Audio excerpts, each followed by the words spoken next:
Berria FM. Berriako podcasten lista.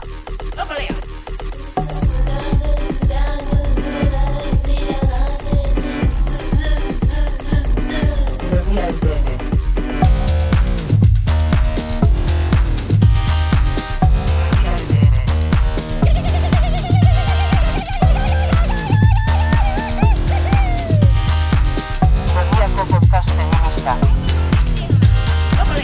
Berria FM. Esan dut behin baino gehiagotan gainera, baina entzulek ikusiko balute begiz nola zenbateraino batzutan motibatzen gaituen sintonia gisara jartzen dugun musika honek. Bai, motibatzen gaitu. Tokian erdi dantzan, ibili gara, beraz, bai, hobeki horrela, inorgu ikusi gabe. Bai, eta, bueno, musika aipatuta, bide batez, uste dut gainera aspaldi ez dugula esan, baina gogora ekartzea komeni bai, Mauriziak ez dau inorril kolektiboarenak dira Berria FM-en, azken 3 ikasturteotan erabiltzen ditugun barkatu sintoniak eta bestelako doinuak, rafagak eta alakoak, aitortza. Ederrak. Eta, bueno, podcasteko sintonia izan da, guk laneko giroan aditzen dugu, baina taberna batean ere funtzionalezake musika honek, imaginatu. Horregatik nioen, ez da, motibatzen bagaitu, jakina baietz, eta horregatik nioen eskerrak ikusten ez gaituztela, ez dakit nahiko nuken ikustean nola nagoen ni tabernetan bezala. Bai. Bueno, horrela ere ez gaude, baina bai, hori da bideo podcasta ez izateren abantailetako bat, ez? Nahi duguna egin dezakegula, ez nahi duen keinuak, ze bestela pentsa ze presioa, ez? Bai, abantaila bat hori, eta besteren bat ere okurritzen zait, niko atzutan ekasten dituan begiztuloak eta bestelakoak tapatzeko ere, bai, beste batzu. Edo zin aurpegirekin etor gaitezke, ni adibidez gaur katarroarekin nabil, eta errazagoa da disimulatzen, edo hori esandakoak keinuak ere egin ditzakegu, esaten aldiogu elkarriola eskuekin, utxue, luzatzen ari gara, moztuko dugu. Bai, holako multimediaren gorakada, aspaldiko horren aroan bagu, piskat kontra egin nahian, ez da? Baina, gustora gaude horrela egin diogu. Betu, eta beste abantaila bat gainera, eta hau ez dena guri hain lotua inondik ere, da, orain posible nukeela, posible dudala, ze ginen dut, airera botatzea galdera bat. Naizta, erantzunik noski ez dudan jasoko, ez da, bueltan, entzule, galdera hau eginen izueke gustora baitu. Nondik, uste duzue, ari garela saio hau grabatzen? Bai, ze agian gaur beste giro bat somatu izanen duzue gure atzekaldean, beste oihartzun motaren bat, edo? Bai, eta noski, jakina galdera egin baldin badut, hori da ezkarrelakoari gure ohiko estudioan, alegia 15ean behin, Euskal Herri Irratiak tarte batez uzten dugun estudio hortan, ez da. Hori hasieratik esanen dugu, ez gaudela gure ohiko estudioan, baina gainera beste pista bat ere eman berri duzu, usue ez garela Iruñean ari. Bai, eske pista hori ezean igual zailegia, litzateke asmatzea, ez da, eta beitu, igual, asti gehiago nahi nieke utzi entzulei asmatzeko non ari ote garen, ez da orain imaginatzen ditut hor buruari bueltak non ariko ote dira. Eta orain ari garela lokalizazioez eta koordenatu geografikoez eta bitxikeria bat etorri zait burura nahi nizukeena zuri galdetu. Kontatu, hobeki esan da. Lehengoan aditu nuen tertulia moduko bat uste duzen, lehengoan eski asteak joan dira, ez, pentsa, baina ari ziren nolabait esplikatzen nolakoak ziren ohiturak sozializatzekoak eta munduko toki diferenteetan. Eta horietako batean ibazen zuten New Yorkeko errealidadea zein den, eta uste dut izlaria Jerai Diaz zela Euskadi Irratiaren korresponsala New Yorken. Eta esplikatzen zuen, besteak beste, hitzordu sozialak zehazteko, aurretiazko denbora tarte haundiarekin aritzen zirela lotzen. Eman dezagun, guk erabakiko bagenu bezala, hemendik 2 hilabetera kafe bat hartuko dugula, ostiral batez, ordu batean. Aurretiazko denbora handiarekin. Egiten zutela, eta harrigarriena ez da hori. Kontua da, aurretiaz lotzen zutela, geratzeko ordua, baina desgeratzeko ordua ere zehazten zutela. Dutela. Nola, joateko? Bai, eman dezagun, baitu, ane, hartuko dugu, gelituko gara kafe bat hartzeko atxaldeko 4etan, eta noiz arte nahiko duzu gelitu. 5:30 arte, eta hori ere aurrez. Jo, ez zurrun, ez? Bai, eta ni pentsatzen hasita, bueno, ezinezkoa litzaidakela uste dut, eta proba egitearren baitu. Guk, ane, noski, zehaztu dugu ordua gaur hemen gelitzeko, ausartzen zara desgeratzeko ordua zehazten asmatzen.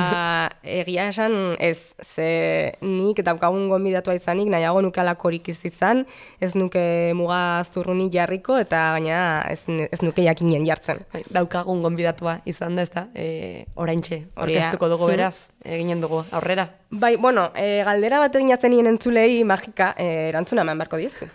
Aurrera egin aurretik. Bestela, ja, imaginatzen ditut ez da, saio guztian zehar hor talaka buruari bueltaka, eta Zakin nik baina. Gainera, bueno, esan ez gero gainera, non ari garen grabatzen, igual hori ere izanen dute pista bat asmatzeko norden gure gonbidatua, naiz eta, bueno, gonbidatuaren izena nonbait idatziko genuen. Bai, beitu, venga, nik esanen dut, non garen.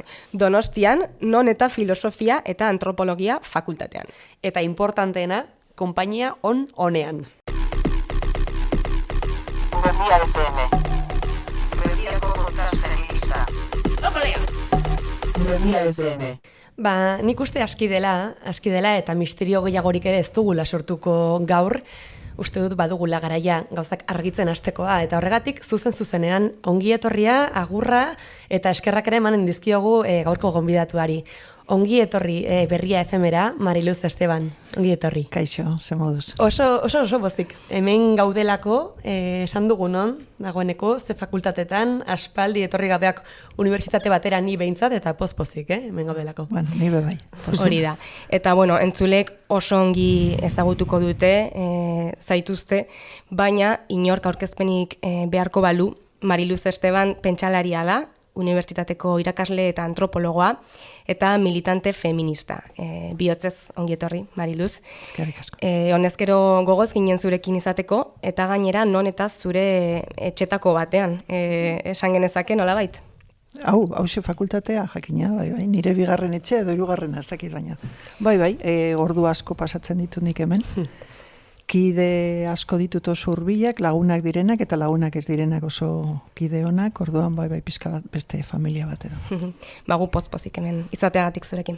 Ikasleak ere bihurtzen dira familia tarteka edo bezain beste, ez da? Kideak bai, ikasleak hurbiltasunez ere izaten dituzu batzutan, baina zen horritan. Batzuk bai eta beste batzuk ez, baina nik esaten dudana gure funtzioa ez da betetzen hobeto derrigorrez familiakoa konsideratzen duzulako, igual pertsona bat zuretzako laguna da ikasle bat, eta gero irakasle txarragoa zara berarekiko, ez da? Baina bai, jakina bai. Bai, guk gainera ikasle gutxi eukitzen ditugu. Eta, bueno, nire kasuan orain asignatura bakarra ematen dut graduan, baina, klaro, bat baina gehiago ematen dozunean, hurbiltasun handia daukazu, bai. Beitu, Mariluz, gustu arestian, esan dut, ez da, nik neuk misterio gehiagorik ez duela sortu nahi, gaurko saio hontan, baina, kuriosoa iruditzen zei, eta aldi berean polita ere bai, ze uste dute zu izanik gonbidatua, zurekin ariko garela iragarrita ere jendeak ez duela zertan akaso jakin zehatz-mehatz zein dugun mintzagaia. Ez da hori inondik ere lausotasun bat dugulako hemen, baizik eta, jakin badakigulako askotarikoetarako zarela zu, nire ustez, eta gure ustez esanen dugu, izlari egokia eta gonbidatu ona. Horregatik, ez da, pozik gara horregatik, gai bat izan bestea izan, maiaren bueltan zaitugulako. Dena dela, eta orain bai pistaren bat gehiago emateko, gaian gehiago murgiltzeko, datu gehiago erantziko dizkiogu aurkezpenari, ez da, anek dagoeneko ginari. Hasteko ari horietatik tiraka. Mariluz Esteban, sorterria Pedrosa de Valdeporres, Burgos, Espainia, eta sortze urtea 1949. Bai. Alegia, 66 urte ondorioz. 65. Azarokoa naiz eta orduan. Ikusten hori du txarra behiratzeak. 66 egitekoa aurten eta 65 beteak. Horrekin lotua edo ez, balizko galdera izan liteke, ea persona bat noiztik den zarra, ondorioz beste bat izan liteke, izan liteke eazu bazaren, zarra, Eta beste bat, eta gaitu nitzake beste asko okurritzen zaidana, noiztik ari zaren zu zartzaroari begira, ainarra eta sakon. Galdera mordoak dira, asgaitezen Bai, galdera asko egin dituzu, oseak gogorarazi zerbait aztemazen. 65 urte bete ditut, eta egia esan, 65 da zenbaki bat nahiko simbolikoa horretaz pentsatzeko. Jendeari esaten diozunean, pertsona bat noiz bueltatzen da zarra, askotan aipatzen da erretiro adina, eta erretiro adina gaur egun ez da bakarrik 65, baina langa hori hor dago, orduan bai, badauka zer ikusia. Baina, bueno, nire kasuan, ni hasi nintzen gai honekin, zartzaroari buruz, pentsatzen, bueno, nitaz, ez da, pentsatzen, sartzen ari nintzela, eta 2017an proposatu nuen mintegi bat egitea, bueno, bileratxo bat edo egitea Marianean, ni Basaurikoa naiz, Marianea Basauriko emakumeen etxea da, eta bertan proposatu nuen egitea zerbait zartzaroari buruz, zartzaroa eta feminismoaz, zeuden eginda, zer eginda zegoen, baina ez asko, eta bueno, hori, elkartu ginen emakume batzuk, adin desberdinetakoak, eta gai batzuk planteatu genituen oso modu irekian, eta oso ondo atera zen, bi aldiz egon ginen, eta ja orduan pentsatu nuen, gai honetaz zerbait egin behar da, baina bueno, oraindik ez neukan pentsatuta zer egin genuen gero beste zerbait, mainguru bat, alako zerbait, eta bururatu zitzaidan liburu bat idaztearen ideia, injustu poema liburu bat, Andres Sarraren manifestua, eta hori argitaratu zen 2019an, eta esan daiteke hortik ja bihurtu nintzela sarra, maila batean gogoratzen naiz idatzi nuenean lagun bati pasatu niala eta esan zian, presaude zartzaroaz, urrengurteetan presaude zartzaroaz hitz egiteko, eta esan uste dut baietz, eta hori gertatu da, ez da asko hitz egin dut, horretaz oso pozik. Egia da, noiz bihurtzen zaren zaharra esan dute simbolikoki 65 importantea da, baina hori da galdera ireki bat, ez dauka erantzun bakarra. Nik liburu hori idazteaz gain, beste bi kidekin, beste bi antropologoekin, Irantzu Fernandez eta Ixone Fernandez de la Bastida, horiekin egin genuen emakundek finantziatuta, baina Euskal Herriko emakumeen etxe batzuek agindua edo, egin genuen 2020an justo pandemia urtean, genuen ikerketa bat, pizka bat pentsatzeko emakumeen etxeetan nola sartu sartzaroaren lerro hori. Ez egoela, zeuden gauzak, baina ez egoen nola lerro moduan, eta bueno, egin genuen ikerketatxo bat, ez da, eta hor atera da zer argitalpen bat, eta gero egin ditugu artikulu batzuk.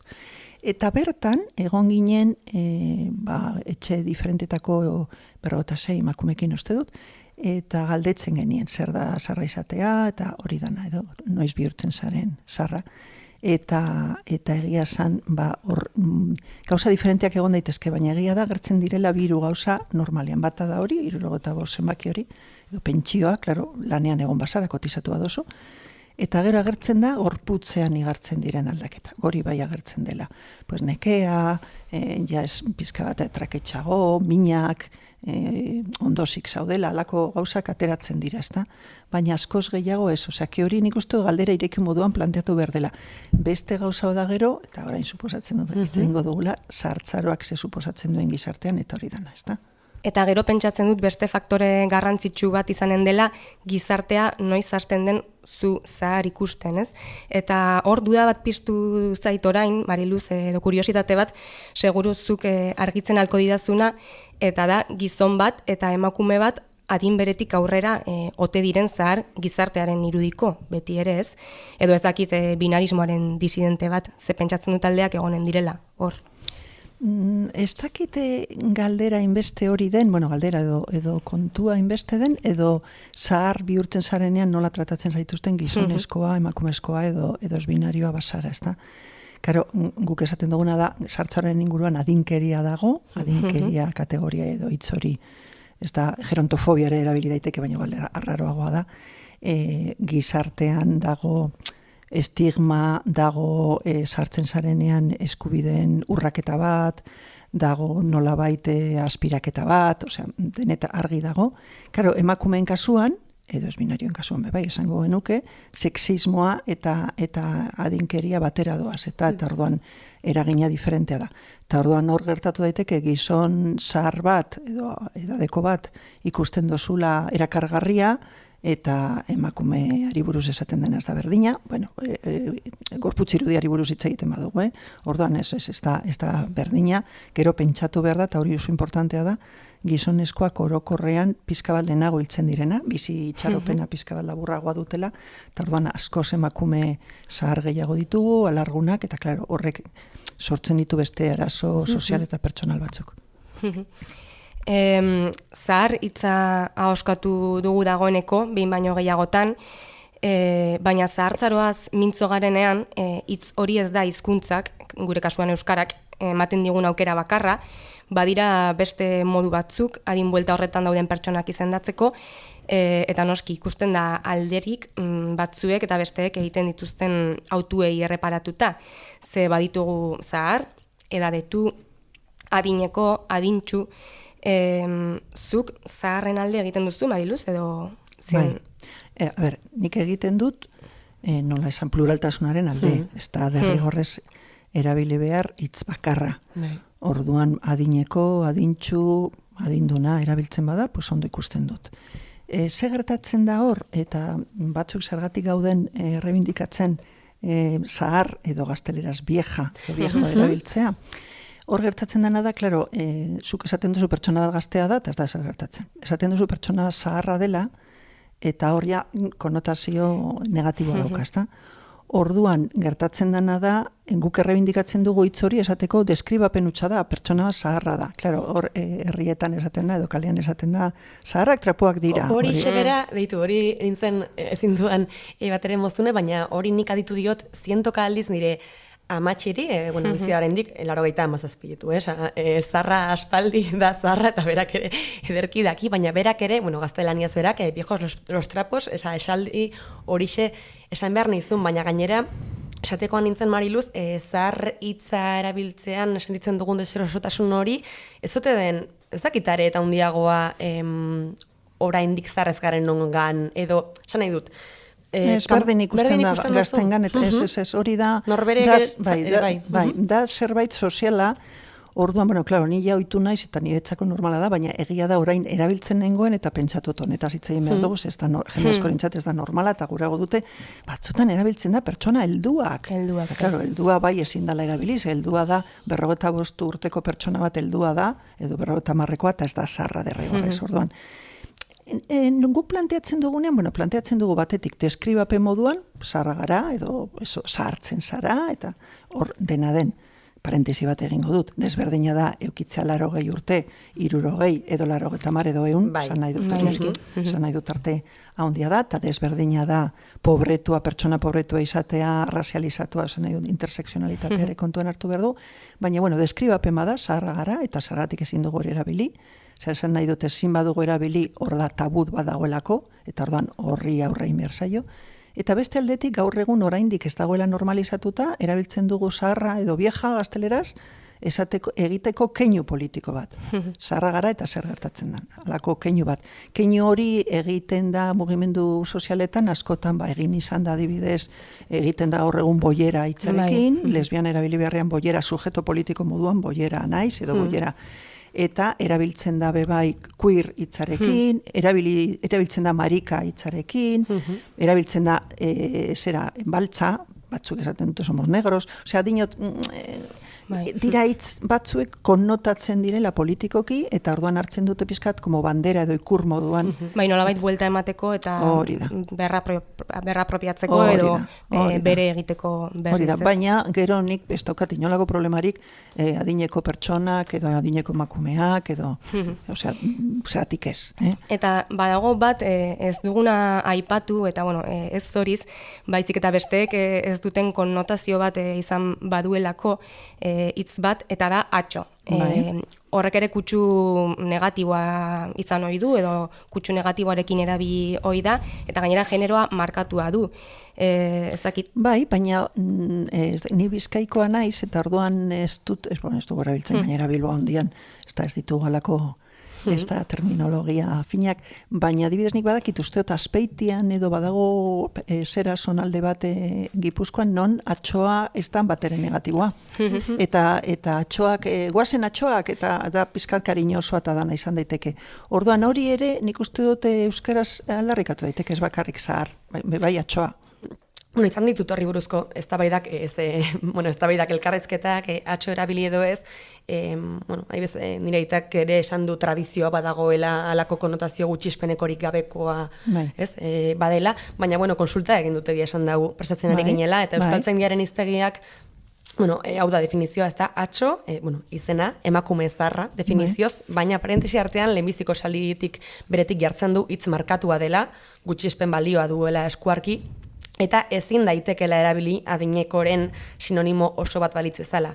Eta behitu, ze adibideak jartzen dituztela badakigu, bi adibide dira eta behitu ze bi adibide esaldian. Bata, hau, hasi da atxo zimurra bere asperenarekin, badirudi ez gogaituak edo gaituela atxo horrek, ez da, asperenarekin, eta bigarrena beste hau, atxoa kontu hartzen ari da eta auzoan dena zabalduko du.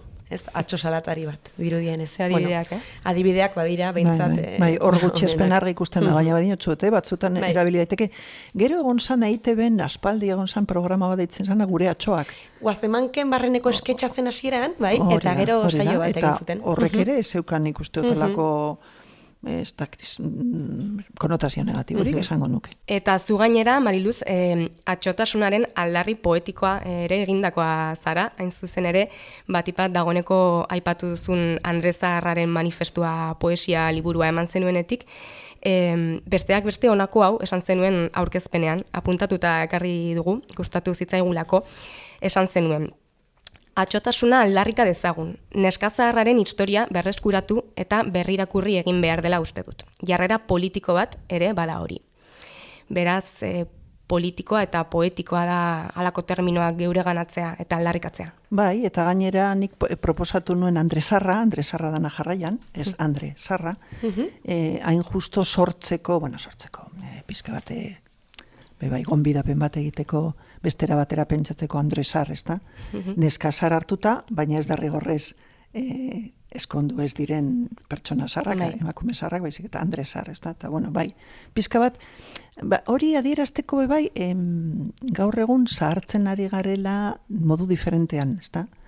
Bai, emakumeok bagara, emakumeok asko ikasi dugula, feminismoa praktikatzen ari gara aspalditik, badakigu zentzuk diren gure eskubideak, eta orduan heltzen gara adin batera, eta esaten dugu, adinak hemen badu zer ikusirik, badu. Eta orduan beste emakume zahar bat sortzen da, edo beste feminista zahar bat hobeto esan da, eta hori dana esateko, erabili daitezke kategoria berriak Andre Sarra da bat, baina ziur asko asmatuko dira beste batzuk.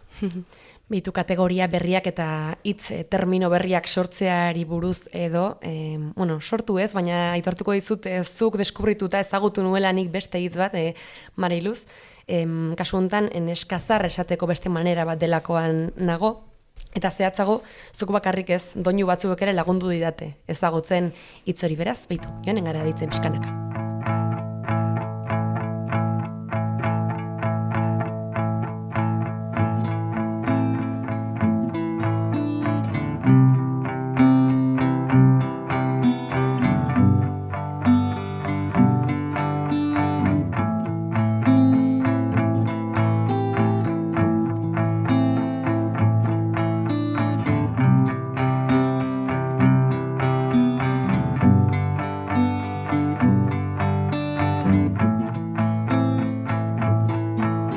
Alonsotegiko La Barranca auzoaren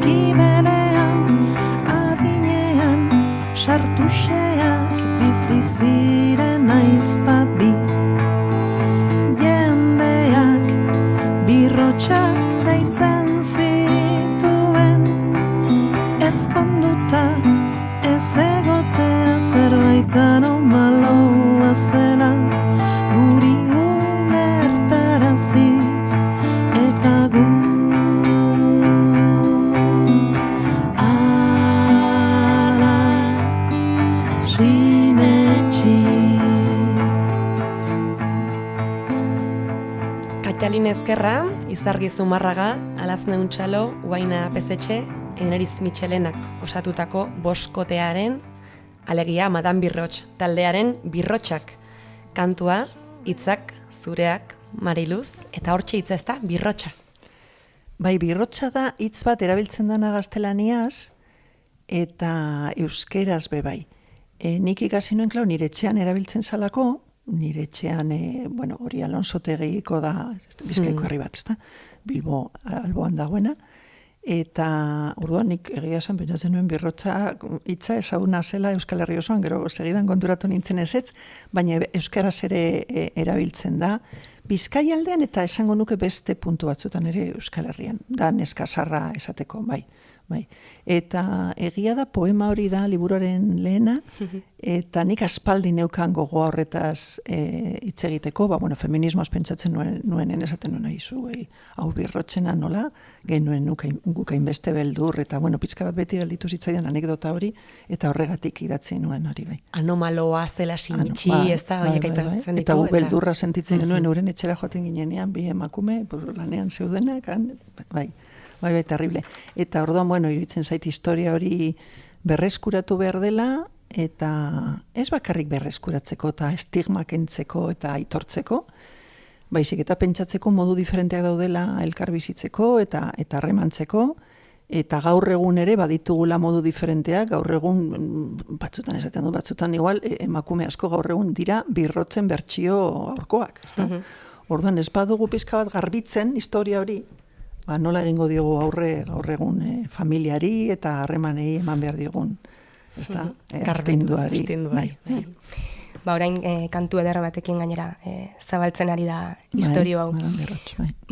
Musikak eman digun pausa hau baliatuta nahi nuke gauzatxo bat argitu, ze saio honetan izpide izanen genuen gaia definitzeko lanean hasi aurretik ere, ohartuak ginen, okerrekoa litzatekeela esatea soilik zahartzaroaz hitz egitekoak garela, zahartzaroaz bere horretan, bere zabalean, ez balitz bezala gai bat infinitua, ez balitz bezala gai bat, gai guztiak ukitzen aldituena edo ardatz bat ere. Izan ere, pentsatzen bat kombinazio existitu daitezkeen, adibidez, bikoteka aurkezturik, zahartzaroa eta sexua, zahartzaroa eta eritasuna, zahartzaroa eta isialdia, zahartzaroa eta musika, hain zuzen. Eta beti ere luzaliteke zerrendan oski. Horregatik aukeratu behar genuen, eta guk aukeratu dugun kombinazioa da zahar eta militante. Bestela esan da, zahartzaroa eta militantzia. Eta bai militantzia orokorrean noski, baina zehazki militantzia feminista ere bai. Hortaz nahi dugu aritu, beraz, ze esan gabe doa, aditua dugu gurekin hemen. Bai. Aritua bentsat bai.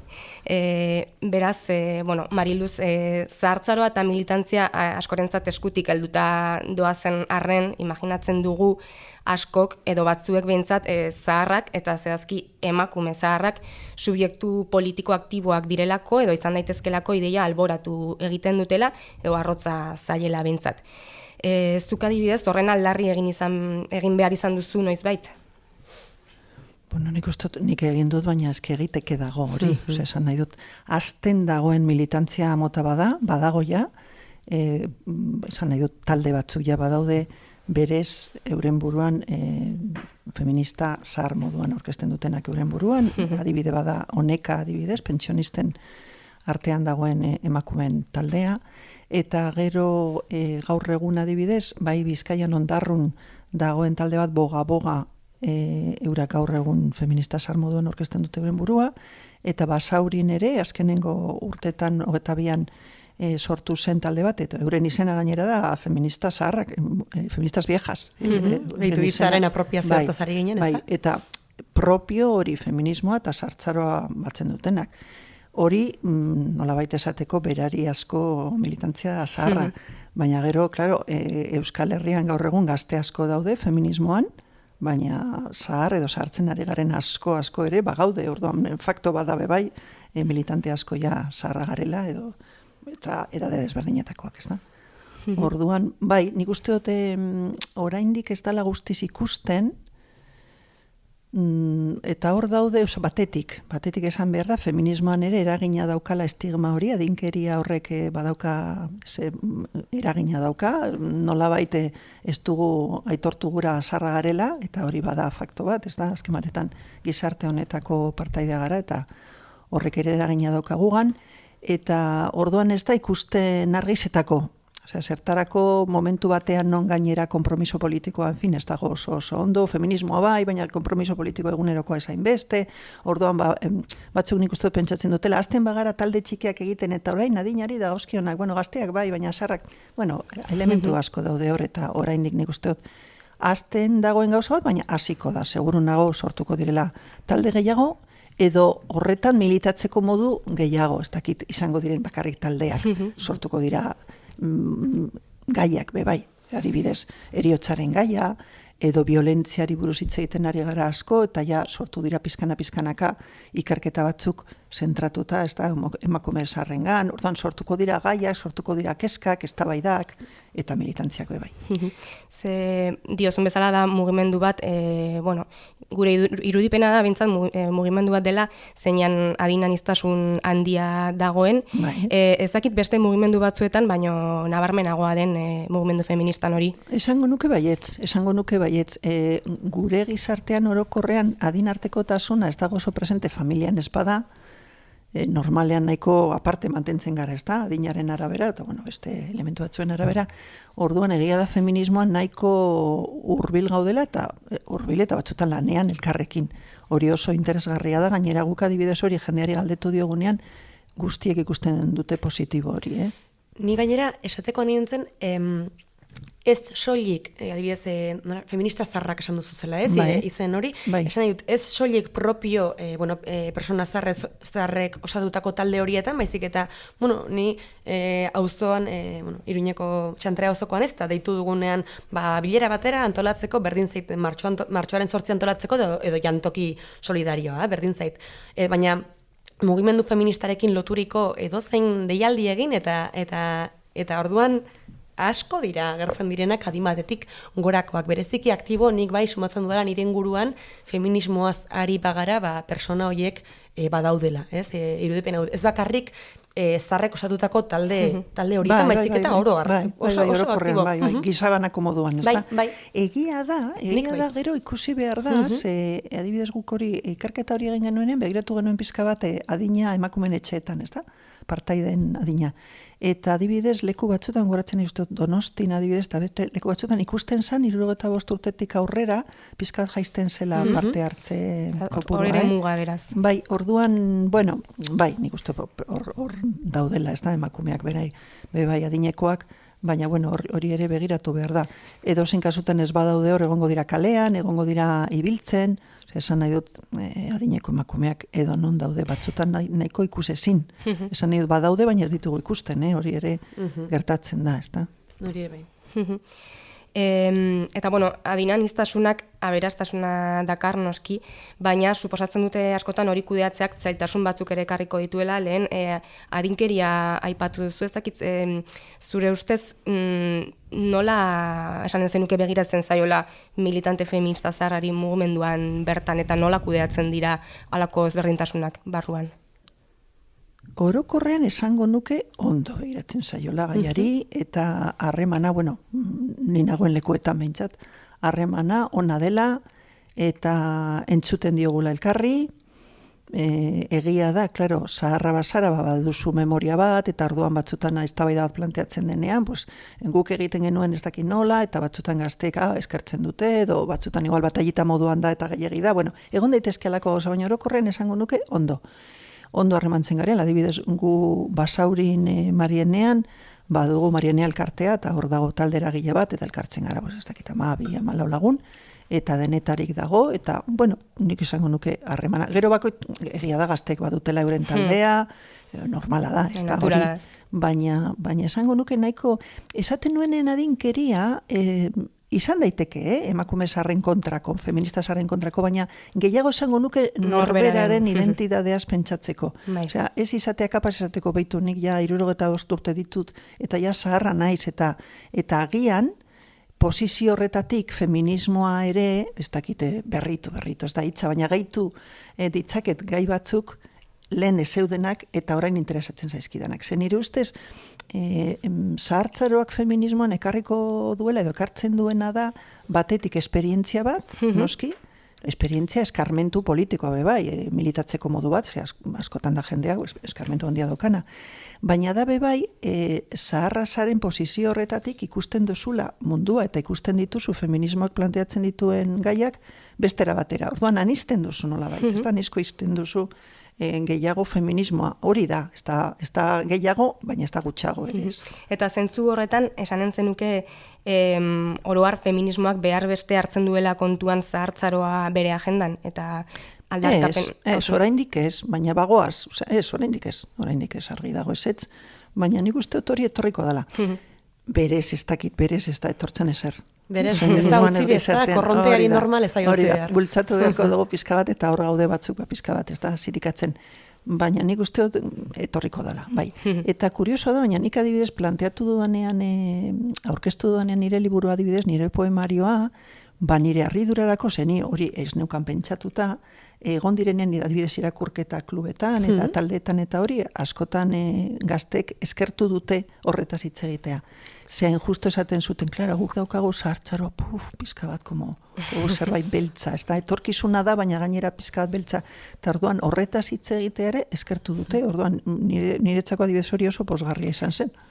Eta kaso gainera ez, lehenbiziko galdera sorta hortan, bota dizut galdera, noiz hasi zinen zu erreparatzen erne eta zahartzaroari eta iguala kaso kontua da ez dugula zertan itxoin, ez da, ikusi arte gure burua hurbilago zahartzarotik, alegia gazteek ere, ez, zergatik ez begiratu, eta usteko ikusteari hain lauso, ez?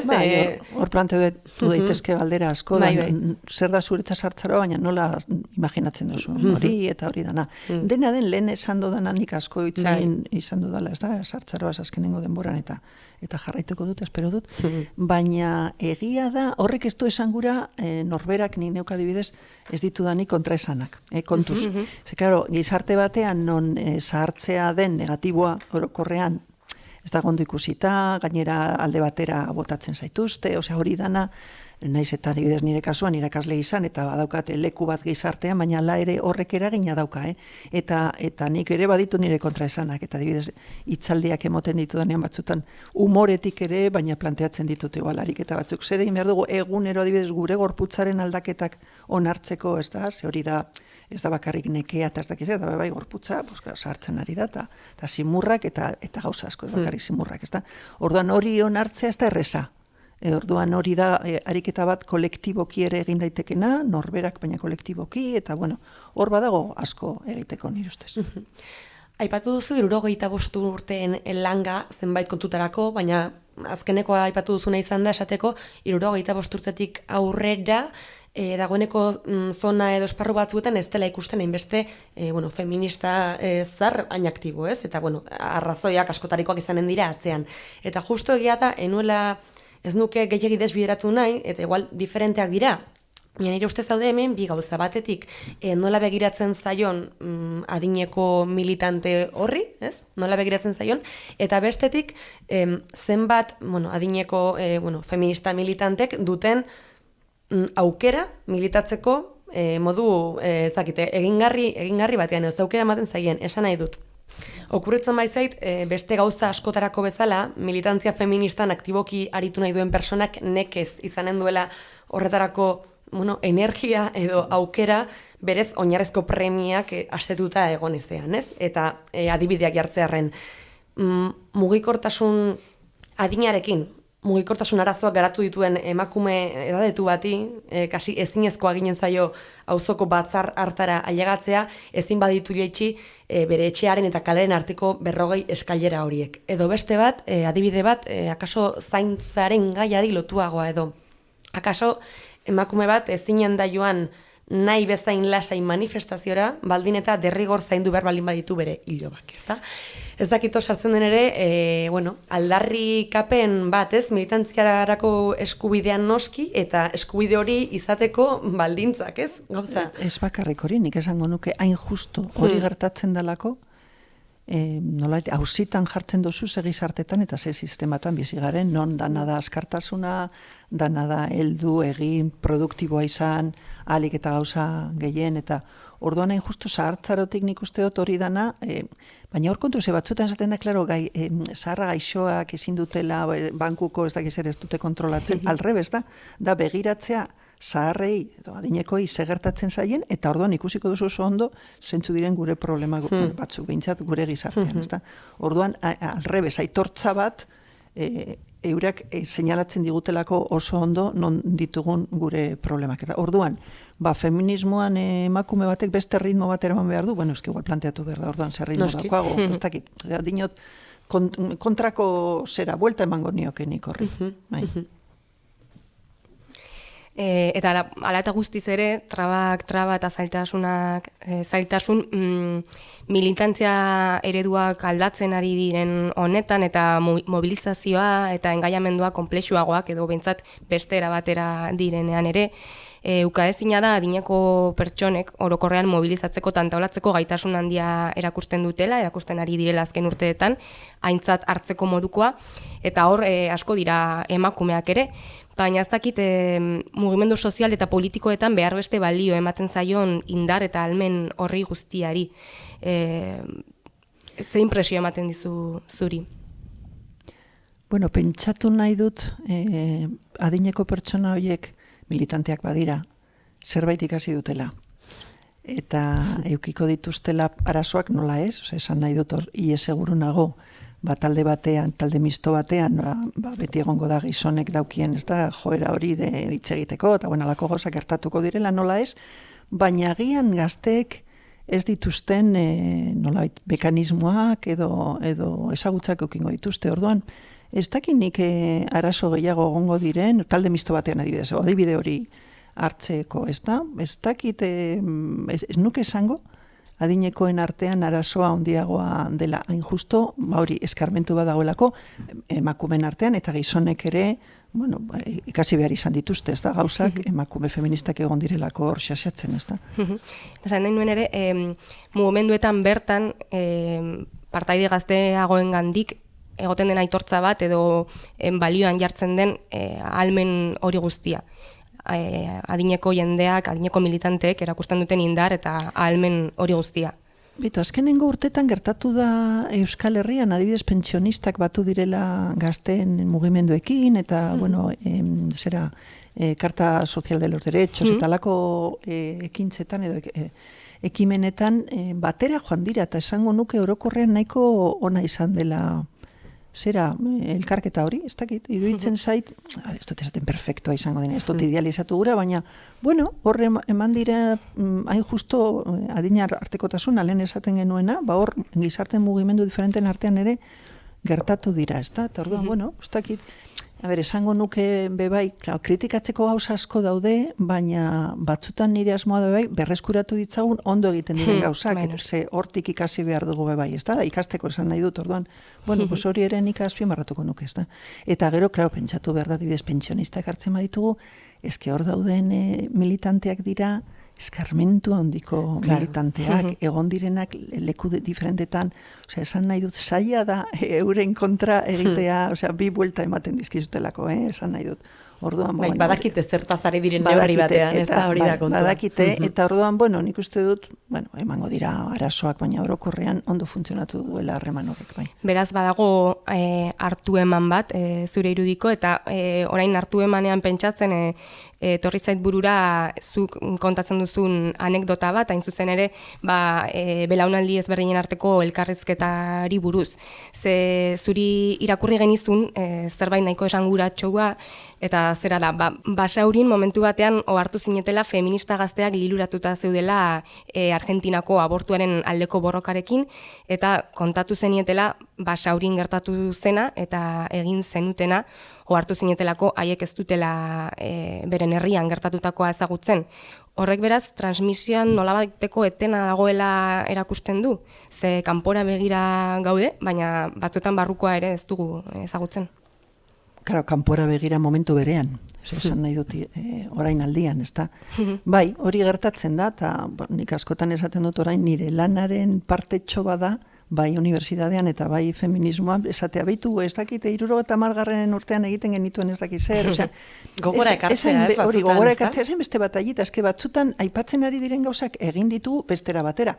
Eta igual ez ditugu errepikatu behar, baina da, bai, ikustea, bueno, bai, memoria hori, eta bai. Egin ikasteko ere, bai. Bai, gainera batzutan gertatzen da bai, hiztegia ere berritzen dela, eta hitz berriak sortzen direla, orain asko dira biltzen dugu dioz, performance, ezta? Gau, lehen ere performanceak egiten genituen. Beste izenik gabe edo beste batekin. Ekintzak edo ez dakit nola deitzen genuen. Orduan, klaro, ematen du orain dana berria dela. Orduan, bueno, hori ikasi daiteketan ikustu dut bai, berreskuratu behar dela, eta, klaro, liburu asko ditugu, liburuetan ja gauza asko daude, baina ez bakarrik hori. Horretarako ere erabili behar da adineko jendea, ezta? Memoria hori ez galtzeko, ez bakarrik feminismoan, orokorrean gizartean. Bueno, hor ikusten da besteak beste gogora ekartzearen garrantzia, askotan, ez da, honetan ere bai, eta igual gogora ekarri beharko litzateken beste gauza bat, Mariluz, edera zer deritzon zunzuk, da, bueno, batez ere, persona zarrak, militante zarrak denak ez direla berdinak noski, ez? Batzutan irudipena delako, ezakit, molde bakarrean sartu nahi ditugula, enkasilatuta ditugula, bueno, mota jakin batekoak direlakoan edo, eta aldi berean hori bai gainera esanen dugu, iruditzen zaigu, irudi baldin balezake ezakit batzutan da, persona xalo hori, ez? Beste batzutan da, bueno, egipadago homogeneizatzeko joera, talde askotan, tartean, zarren artean, baina gero iruditu zaigu guri adibidez, transgresiorako joera bat ere egon daitekeela eta badagoela zartzaroan, eta ez soilik zuk aipatu duzun kontu batek nilotuta, kasu askotan jende zar hori zelako lorpen feminista ugari lortu zituen belaunaldi horren parte, ez da? Horrez gain, jakina da edo susmoa dugu, badela jendea, urteek aurrera egin ala, galtzen dituenak beldurrak, nolabait, lotxak, iragazki filtro batzuk erauzten dituena, ez da? Pixkanaka, eta agian horrela errazagoa da ezarritako arauetatik ateratzea, ez dakit desplazatzea, edo egin nahi den hori egitea askeago, bueno, eta hori, ez dakit, ikuspegi feminista batetik interesgarria da izan daiteke. Ez bakarrik hori, batzutan hori gertatzen da emakumezarenean eta gertatzen da zaharrazarenean edo gertatu daiteke. Esan nahi du gizartea ohituta dagoen ez modu batera, zu basoaz eta esaten modu emakumezar moduan egiten duzu keinu politiko bat edo aurre egiten diozu poliziari, halako zerbait, eta, klaro, ez dute hori espero zugandik. Eta orduan buelta ematen diozu dagoen estereotipoari. Sorpresa eta guzi, ez da? Hori, eta sorpresa hori ere baliatu daiteke politikoki. Orduan, klaro, dauka alde bat eta ez da, ifrentzua bebai, ez da? Orduan, bai, nik uste dut hori. Eta gero nik hori poemarion ere agertzen da, askotan esaten dut Mikronesian gure lagun bat antropologoa, Beatriz Moral, horrek egin zuen ikerketa batan emakumeekin, eta berak ikusten zuen adibidez hartzaroa emakume zaharrak oso ondo ikusiak zeuden, autoridadea zeukaten, edo dute, eta orduan adibidez zegoenean gatazka handi bat, batzutan egiten zutena zen pudore handia zegoen eta tabua handia emakumen genitalekin. Osea, gauza oso kontraesankorrak nahi gure ikuspegitik. Orduan, ze gertatzen zen, halako gatazka handi batean emakume edadeko bat heltzen zen eta erakusten zuen ipurdia. Eta hori xok bat zen eurentzako, eta orduan horrek geldiarazten zuen gatazka. Esan nahi dut, lehen esan dudan azken batetan, ez da, zuk aurre egiten diozu polizia, eta oso emakume zarrazara, eta behintzat poliziak pentsatu behar du, ze gertatzen da hemen, eta 2-3 segundo horietan igual ja irabazi dozu, ez da? Orduan, bueno, nik uste dut bai, kontrako transgresiorako ere balio duela sartzaroak eta gorputz zaharrak bai.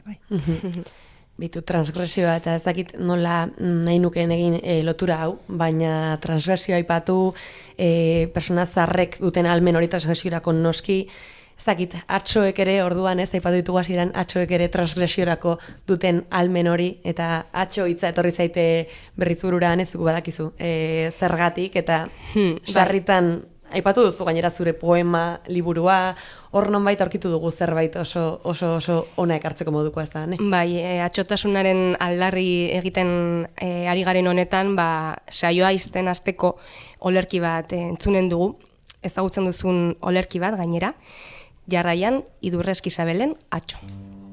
genetika, biozientzia, kosmetika, makrobiotika, autolaguntza, kiroldegi, homeopatia, farmazia, psikoterapia eta gainerako jainkoek edo auskalo patuak zein kasualitatek ematen badidate sasoiaren denbora zilegia gainditzeko parimina, gauza bat eskatzen diot kontzientziari.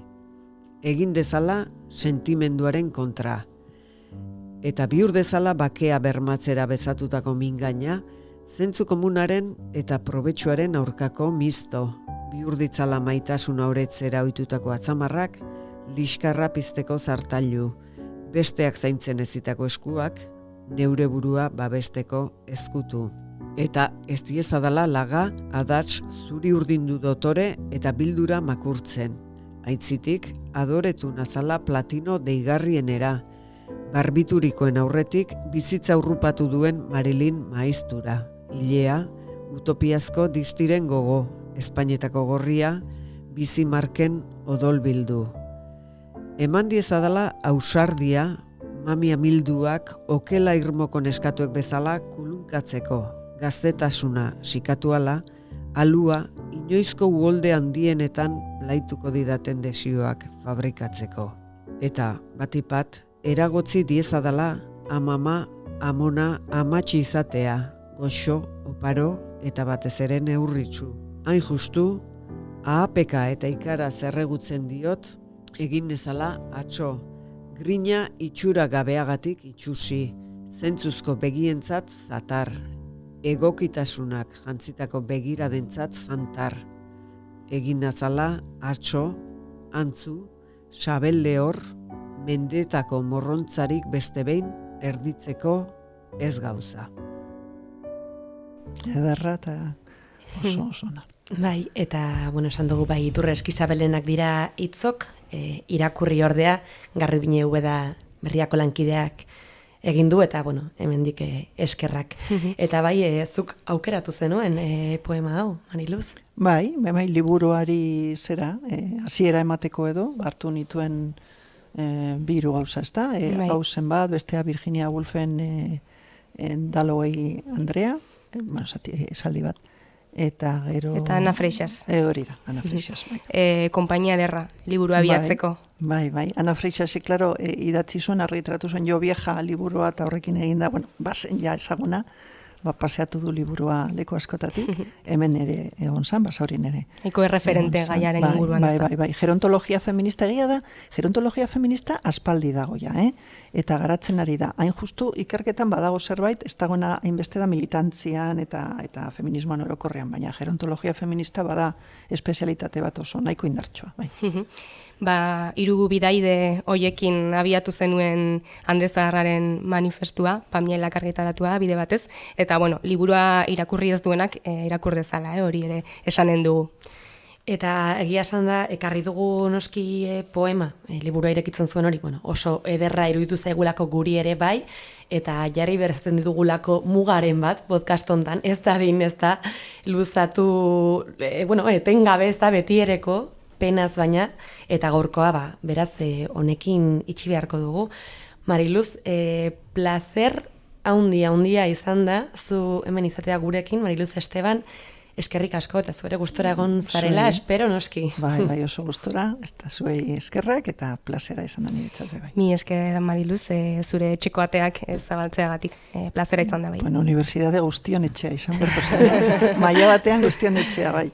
Ditu duzue, entzule zuri ere, eskerrik asko naino ailegatzeagatik, eta izanen gara hemendik 15. Mil esker eta ongi segi denok. Agur.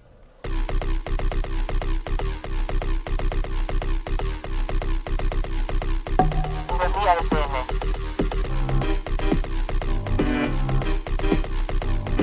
Berriako podcasten izan.